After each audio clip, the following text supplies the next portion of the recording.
Bismillahirrahmanirrahim.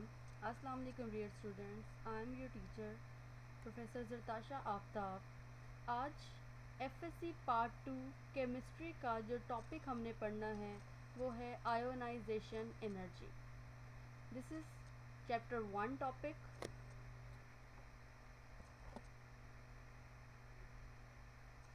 सबसे पहले definition देखते हैं आयोनाइजेशन एनर्जी की।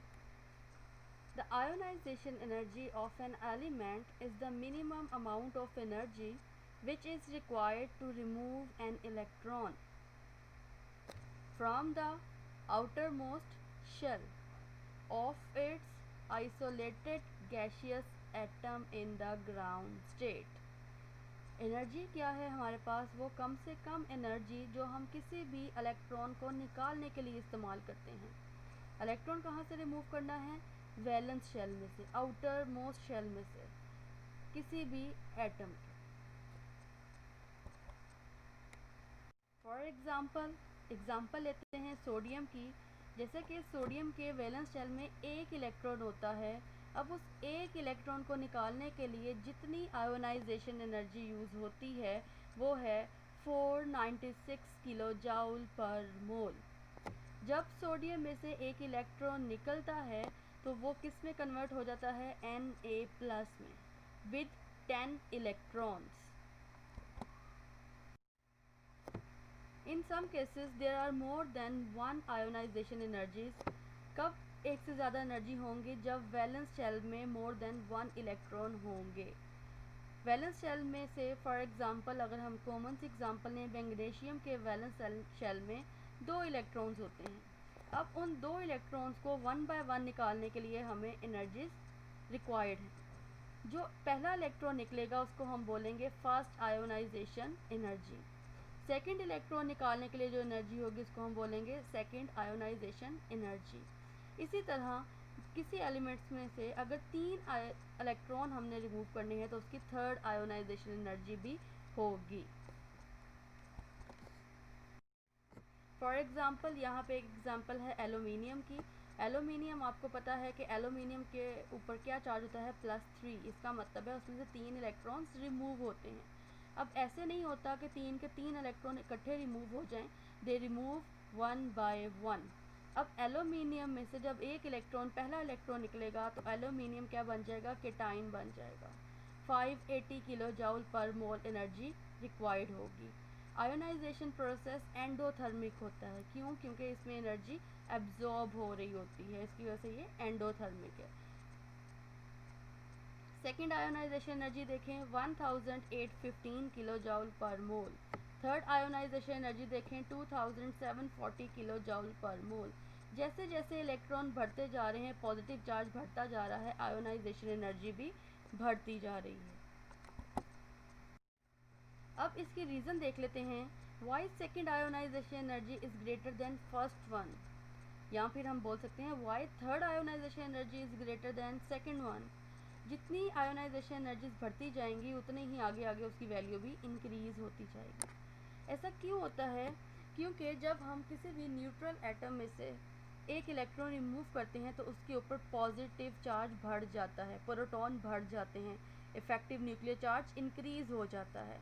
इफ़ेक्टिव न्यूक्लियर चार्ज इंक्रीज होने की वजह से न्यूक्लियस रिमेनिंग इलेक्ट्रॉन को अपनी तरफ खींचना शुरू कर देता है।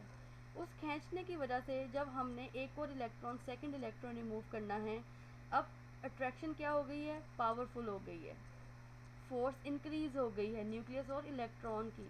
जब हमें सेकंड इलेक्ट्रॉन निकालना होगा तो हमें ज़्यादा एनर्जी देनी पड़ेगी। इस वजह से सेकंड आयोनाइजेशन एनर्जी फर्स्ट से ज़्यादा होती है और थर्ड आयोनाइजेशन एनर्जी सेकंड से ज़्यादा होती है।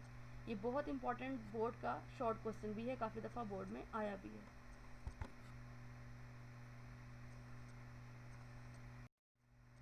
नेक्स्ट कुछ फैक्टर्स हैं जो आयोनाइजेशन एनर्जी को इफ़ेक्ट करते हैं। पहला है न्यूक्लियर चार्ज। जितना न्यूक्लियर चार्ज ज़्यादा होगा, जितना न्यूक्लियस और इलेक्ट्रॉन आपस में मजबूती से जुड़े होंगे, उतनी ही ज़्यादा एनर्जी हमें रिक्वायर्ड होगी। So both are directly proportional to each other.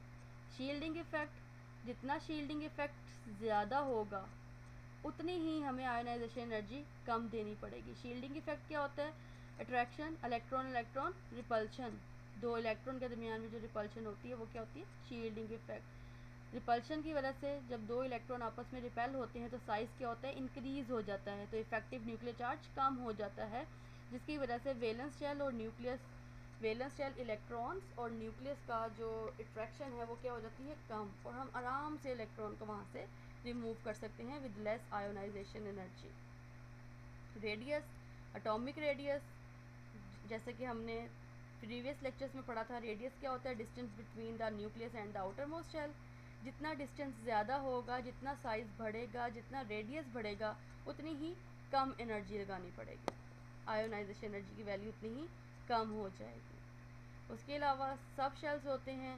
अब सब शेल्स फुली फिल्ड हो सकते हैं, हाफ फिल्ड हो सकते हैं, या फिर पार्शली फिल्ड हो सकते हैं, ये उसी पे डिपेंड करता है। फुली फिल्ड और हाफ फिल्ड में से इलेक्ट्रॉन रिमूव करना थोड़ा सा मुश्किल हो जाता है, पार्शली फिल्ड में से रिमूव करना थोड़ा आसान हो जाता है। नेक्स्ट है इसके ट्रेंड्स अलोंग द पीरियड। अभी हमने जो कुछ फैक्टर्स पीछे पढ़े हैं, एटॉमिक रेडियस जितना ज़्यादा होगा आयोनाइजेशन एनर्जी उतनी कम होगी, they are inversely proportional to each other. Effective nuclear charge and ionization energy directly, effective nuclear charge बढ़ेगा तो आयोनाइजेशन एनर्जी भी बढ़ेगी। अलोंग द पीरियड, जैसे कि हमने आयोनिक रेडियाई में भी पढ़ा कि शील्डिंग इफेक्ट और number of shells remains constant. जैसे कि हमने पहले भी पढ़ा है, along the period shielding effect and number of shell remains constant. अगर आयोनाइजेशन एनर्जी की बात करें तो ionisation energy increases along the period. Next trend है हमारे पास along the group. Along the group आपको पता है, जब टॉप टू बॉटम मूव करते हैं along in any group, atomic radii increase होता है। जब रेडियस इंक्रीज होगा तो आयोनाइजेशन एनर्जी डिक्रीज होगी। जैसे हमने पीरियड्स में पढ़ा कि इन दोनों का रिलेशन क्या है, इनवर्स रिलेशन है। इफेक्टिव न्यूक्लियर चार्ज और ionization energy has directly relation, एक चीज़ बढ़ेगी तो दूसरी भी ऑटोमेटिकली इंक्रीज हो जाएगी।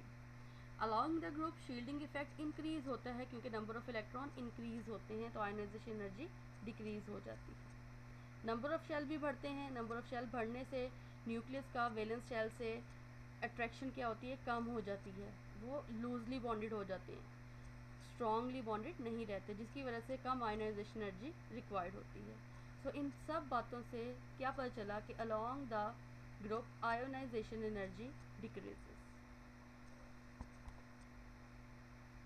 यहाँ पे एक पीरियोडिक टेबल है जो आपको इलेबोरेट कर रहा है along the period and along the group. सबसे पहले अगर आप अपर साइड पे एक रेड एरो देखें जिसके नीचे इंक्रीज लिखा हुआ है, ये है अलोंग द पीरियड। जब along the period left to right move करते हैं तो आपका आयोनाइजेशन ट्रेंड क्या है, इंक्रीज हो रहा है।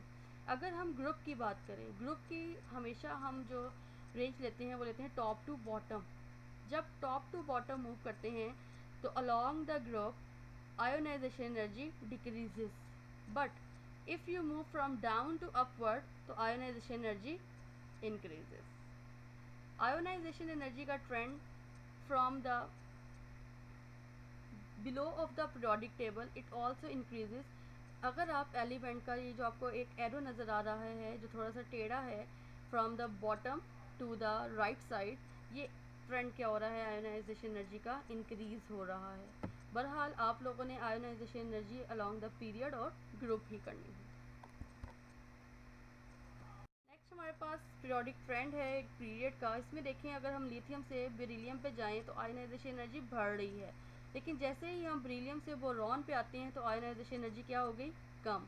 क्यों? क्योंकि यहाँ पे इलेक्ट्रॉनिक कॉन्फ़िगरेशन चेंज हो गई है। बोरॉन में पी सब शेल इंक्लूड हो गया है जिसकी वजह से वो स्टेबल नहीं होता, उसकी आयोनाइजेशन एनर्जी की वैल्यू कम हो गई है। इसी तरह अगर आप नाइट्रोजन से ऑक्सीजन पे आएँ तो वहाँ पे भी नाइट्रोजन की कॉन्फ़िगरेशन क्या है, स्टेबल, और ऑक्सीजन की कॉन्फ़िगरेशन क्या है, अनस्टेबल, जिसकी वजह से इन दोनों की वैल्यूज़ क्या हैं, कम हो गई। This is the periodic trend in first group lithium, sodium, potassium, rubidium and caesium. ये अल्कली मेटल कहलाते हैं। अब इनका ट्रेंड देखें, जब हम टॉप टू बॉटम मूव करते हैं तो आयोनाइजेशन एनर्जी क्या हो रही है, डिक्रीज़ हो रही है। क्यों डिक्रीज़ हो रही है? क्योंकि इनका साइज़ बढ़ता जा रहा है, इफेक्टिव न्यूक्लियर चार्ज कम होता जा रहा है। कुछ एबनॉर्मल ग्रुप हैं, जैसे हमने सेकंड लास्ट ग्राफ में चेक किया, बोरॉन पे और ऑक्सीजन पे थर्ड और 6A ग्रुप, इसमें एबनॉर्मेलिटीज़ होती हैं due to the electronic configuration, जिसकी वजह से वैल्यूज़ में अप एंड डाउन होता रहता है। तो guys, this is today's lecture. I hope आप सबको समझ आ गई होगी। इसको याद कीजिएगा और अपना ध्यान रखिएगा, दुआ में याद रखिएगा। अल्लाह हाफ़िज़।